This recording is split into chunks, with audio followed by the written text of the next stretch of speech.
In his exclusive interview to Atameken Business Channel, Marco Alemán, Assistant Director General of the World Intellectual Property Organization, delves into how intellectual property could be the key to unlocking Kazakhstan's economic potential. Ranked 78th on the Global Innovation Index in 2024, Kazakhstan shows promise, but is it ready to capitalize on its innovation investments? Alemán sheds light on the nation's patent landscape, the sectors driving innovation, and why international patents are essential for startups and scale-ups looking to compete on the global stage. We'll also explore the barriers Kazakhstan faces in turning innovation into economic success and what needs to be done to position itself as a knowledge-based economy. This conversation offers a fresh perspective from one of the world's leading IP experts. Marco, welcome and thank you for joining me on my program today. But I'm very happy to be with you today. I understand this is your first time in Kazakhstan? Well, not What's really. it like? It's my second time. First time was about 10 years ago. The country has changed dramatically. So I see all the progress and all the positive things happening in the city of Astana and in the country of Kazakhstan. So it's my second time. But both times, very short visit. I will be looking forward for a little bit longer visit. Kazakhstan ranked 78th on the GII scale in 2024. Yes. What does this suggest about our innovation landscape? Yeah. The indicators, and particularly the rankings, help you to record progress in terms of innovation. So you should not look at the indicator of 1 year. You need to probably look the indicator of the last 5 years and identify what made you improve, what are the type of things that allows you to improve in a given direction, in this case, in a positive direction. If you take the example of Kazakhstan, it was last year in the position number 81. Yeah. So it means there was an improvement of 3 places in the rankings. So it reflects an environment of innovation that is moving into the right direction. And one of the elements there was, in my view, that the government from different agencies and with different roles have been focusing on policies and actions to implement the innovation ecosystem. If we take the example of the Ministry of Innovation on IT and Digitalization and Space, there have been a number of actions that range from the creation of Astana Hub, for example, in helping SMEs and startups to succeed, to promoting an environment where more venture capital transactions takes place in the country. Or if you take the example of the Ministry of Justice, all the effort in the modernization of the legal framework goes in the same direction. So is this group of actions that together create an environment that is positive for innovation. And in my view, what the rankings do is exactly that, is to show what is the trend, what is the direction. That's very helpful. Regarding Kazakhstan's patent filings, over 8,000 have been filed in the last few years. How do these numbers reflect on Kazakhstan's innovation capacity? Yeah. According to our figures, indeed, in 2021, there were around 800 patents filed. But in 2022, it was almost the double, 1,500 patent applications filed. Something changed. It may be that it was a concrete period in which a number of key actors filed applications. It may be that was a period in 2021 in which, for different reasons, it could be economic constraints. It could be that was used the period after the COVID pandemic. Some of the key actors decided not to file, and all those were filed used 1 year later. But that indeed, we see an important increase in between 21 and 22. And we don't have figures of 23, because in the case of patent applications are published 18 months later to the date of filing. So the data available now is the one of 2022.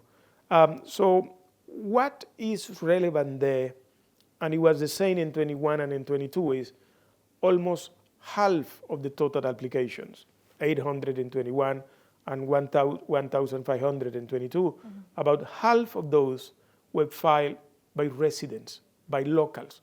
It means the innovation is working in the country, since this percentage of 50% of residents is indeed similar in key jurisdictions where there is great innovation. Is the case of Germany, for example, where almost half of the total applications are filed by residents. But you have other cases where 85, 90% of the application comes from abroad. It shows a different interest of actors in doing business there. Those that develop innovation and file are actors conducting innovation within the country. Yeah. Those that do innovation activity abroad and file abroad, but then file in Kazakhstan, shows an interest in the economy, show an interest to do business, but not necessarily conducting research in the country. Yeah. So the way we read that data tell us a lot about the innovation ecosystem in particular and the economic situation in general. What areas have they mostly been awarded in? And are there particular sectors which you prefer to see these patents in? Yeah, well, there is no preference. I mean, patents play the same role in all the fields. There are traditional fields where more patent applications are filed, like pharmaceutical, chemicals, biotechnology. Those are intensive areas traditionally in a number of jurisdictions. But you see progressively how certain jurisdictions move into areas that are related to software development, hardware, telecommunications, and there is a very high level of digitalization component in those patent applications. And indeed, all the effort that have been made in Kazakhstan shows an important growing on patent applications in those new areas. High tech, health in particular, but chemicals in general, agricultural related, mechanical, are the main key drivers of innovation.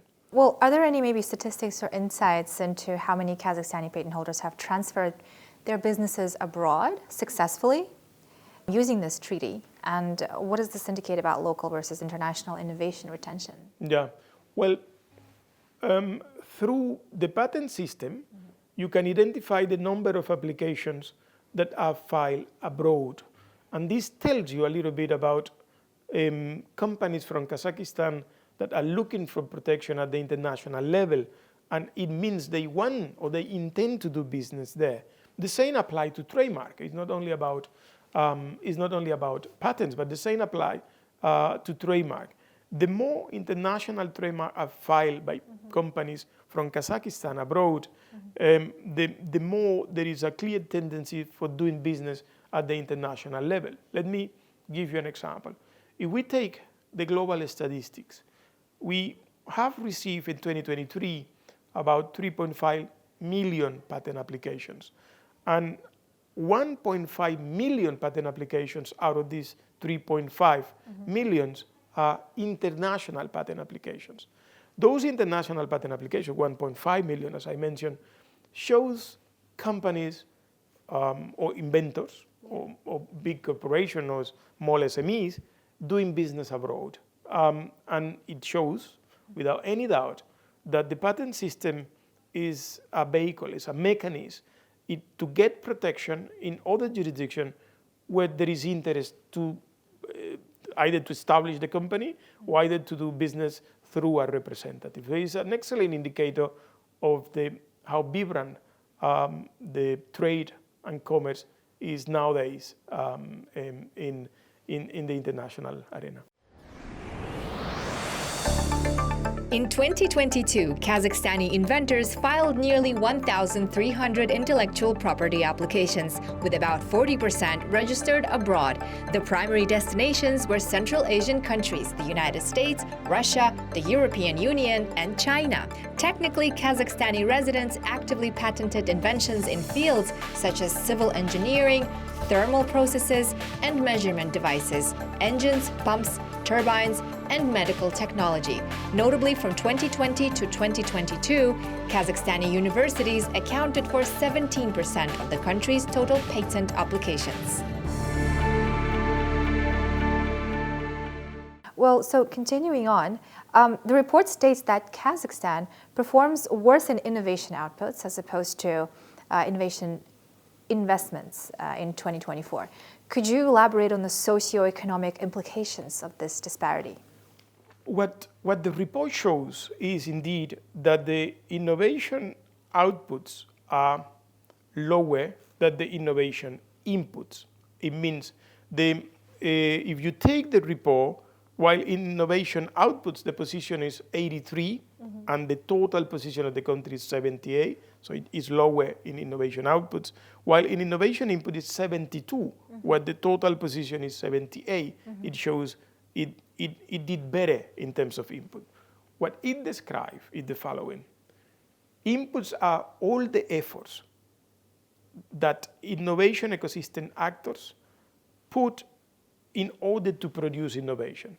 It means government policies, it means government public resources, it means university research, it means private actors' effort, both financial and human, in order to produce innovation. Those are the type of inputs.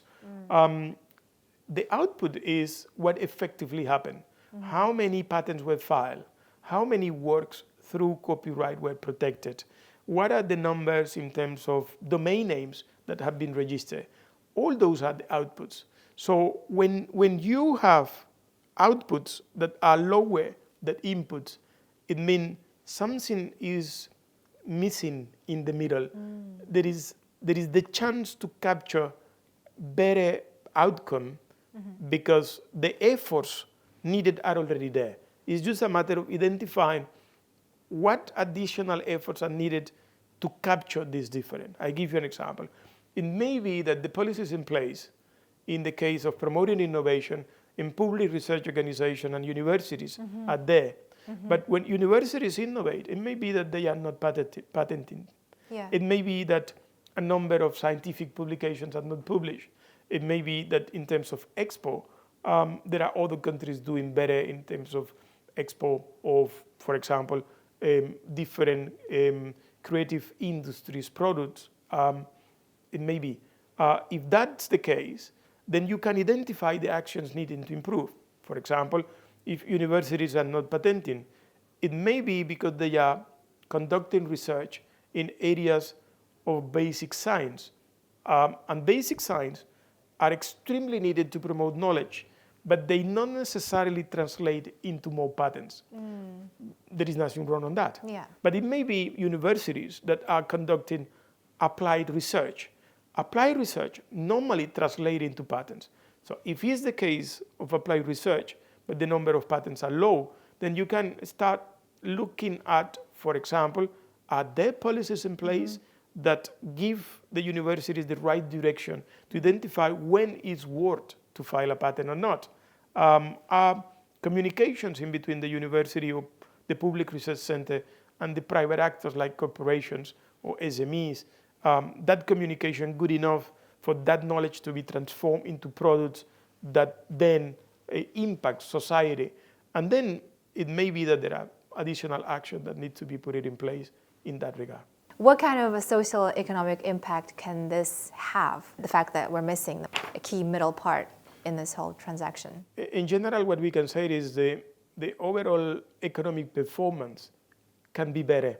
And when governments increase productivity, this, for example, impact the life standard of the citizens of that given country. So the missing part may be linked to productivity standard, maybe, and if it's the case, it may be that as a society we are losing something in our standard. It may be that is linked to a more dynamic private sector, and a more dynamic private sector will produce more. If it produce more, probably will pay higher taxes or increase jobs, or will pay better salaries. So indeed, it impacts the society at large because with the same efforts, we can be able to get more of what we are getting. I see. Well, you mentioned that Kazakhstan's GDP per capita is lagging in relation to its innovation investments. Could you expand on the challenges this presents for Kazakhstan's efforts to climb higher on GII rankings and what strategies might help overcome this? The overall rankings are based in certain parameters that allows to relate the results of one country with results in another country. And those elements of connection are mainly the GDP of the country, the gross domestic product of the country, and the population. So when you have a country that has a high GDP, it means that the expectations for that level of income per capita of the population are higher.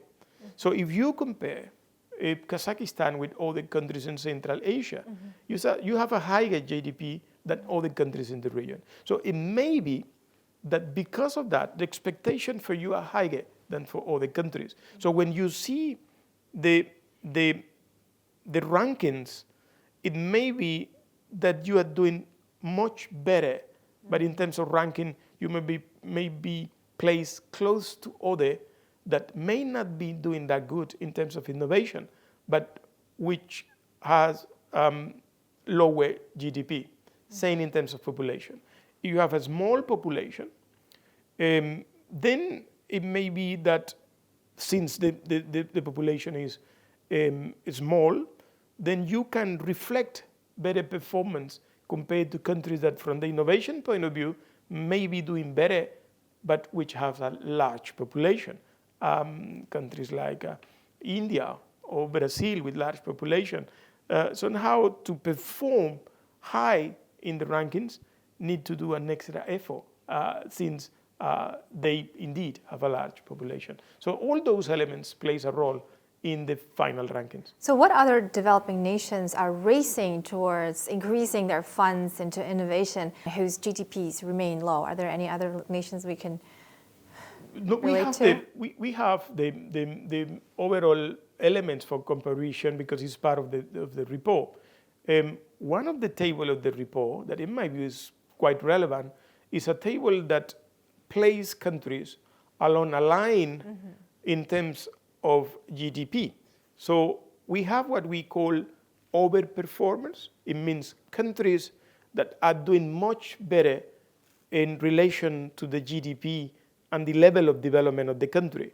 We have those that are doing fine because they are along the line, and we have those that we call underperformance in relation to the GDP.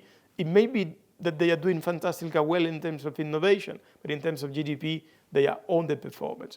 And indeed, if you see that graphic, you will see that Kazakhstan is one of those underperforming as in relation with the GDP. But if you see the outcome, the outputs and the inputs, Kazakhstan is doing very well. But where does this bring us? Are we soon to become the next Taiwan, the next chip maker, or the next, AI supplier in the world? Well, what it means in terms of all the effort the government is making in improving the innovation ecosystem is indeed that. They are looking to occupy that space in the innovation arena worldwide. All the efforts of the Ministry of IT, Technology and Space, for example, all the effort they are making is because they want to be a leader in that field, and they want to be able to export, as indeed is already happening. If you take the number of what is happening in the region, high-tech export are mainly coming from Kazakhstan. 95% of high-tech export come from here. So indeed, what Kazakhstan is trying to do is to put in place an innovation ecosystem that allows you to excel, in particularly to excel in terms of this region. It may be that still a long distance to reach other jurisdictions in certain areas, but it may be that you are already doing quite well in specific files, like the IT, for example. With regard to the Triple Helix innovation model, how would you evaluate Kazakhstan's efforts in fostering collaboration between universities, the government, and business? Is one of the areas that I indicated with more efforts are needed. There is data. We have the data. But one of the areas that we identify that we can improve is in this important role of communicating government policies with those centers that create knowledge, university or public research, and particularly the private sector. Those companies, both startups, SMEs, or big corporations that will convert that knowledge into products. And this element is one of the areas that the report highlight as areas for further improvement. Are there any key milestones or best practices that Kazakhstan should foster hybridization and create thriving innovation system? Indeed, what we normally do, and this is probably the best benefit of the Global Innovation Index, is it facilitates a dialogue in between a WIPO team of economists working on innovation and countries through some government task forces that are created in the different jurisdictions that are integrated by different agencies, and they work in a number of areas that after identification requires action. So what the team does is to facilitate a dialogue with other actors around the world that are doing quite well. So best practice identification is one of the areas in which our teams support those national task forces. And indeed, there is one of those task forces here in Kazakhstan. So indeed, if you go through even the Global Innovation Index report, you will immediately identify, for example, that certain European countries among the top 25 innovators jurisdiction worldwide. And you will identify some countries of huge size and level of development, not only in your region, but other regions of the world that you want to look at and see what they are doing that may be relevant to you. This is the type of collaboration WIPO is supporting, and this is the type of conversation already happening here in Kazakhstan. Based on world practice, what policy initiatives could enhance the synergy between universities and private enterprise, ensuring that Kazakhstan fully capitalizes on its innovative potential? There are a number of practices that we have identified. One of the key elements is universities are somehow a new actor on the intellectual property system. During many years, university were focused on research. It means they were centers that create knowledge. Many were even focused on science more than in research. So they were able to create knowledge and disseminate that knowledge through different papers, through different scientific articles, through the work of professors that were teaching different students. And through this way, that knowledge is diffused and permeate society. More recently, there is a role for universities that have been identified in the so-called transfer of knowledge or transfer of technology to key actors like private actors, like corporations, SMEs, startups. In order to do that, one element that facilitates that transfer is the existence of policies at the university or research center level, policies that define, for example, on which condition that knowledge can be transferred. Who is the owner? What type of exploitation is the one that is considered appropriate? What is the type of exploitation that may be limited because of different interests involved? And these policies facilitate that dialogue. And then there is a need, after the policy is in place, to establish mechanisms for regular communication. It is important that scientists that sit in the side of the university and research center be confident about the contribution and the importance of creating knowledge. But at the same time, be realistic in the sense that if we want that knowledge to be converted into products, they need business. And business people also are key actors because they are the ones that have this knowledge, this expertise, and these skills needed to put those products into the market in a way that we as a public have interest to buy those products. If Kazakhstan were to aspire to become a knowledge-based economy, what milestones do we need to achieve, and how far away are we from this ambitious goal right now? In my view, meetings like this shows that innovation is high in the agenda. A meeting like this allows for the identification of what is working and what is not. In my view, the changes that the country has been implemented in the last, I would say, decade, is producing effect. So it's moving in the right direction. If Kazakhstan would like to be an innovation hub, it requires additional effort in terms of legal framework and other concrete actions in terms of policy coordination. It's not only about doing things, it's doing things in a coordinated fashion among different actors. And this policy coordination will be key. So working in a so-called national innovation strategy or national intellectual property strategy may be the next phase. Coordinate policies to produce better, more impactful outcomes. Marcos, thank you so much for being with us today. My pleasure. Thank you. And ready to come back anytime you let me know. Definitely, thanks. Good.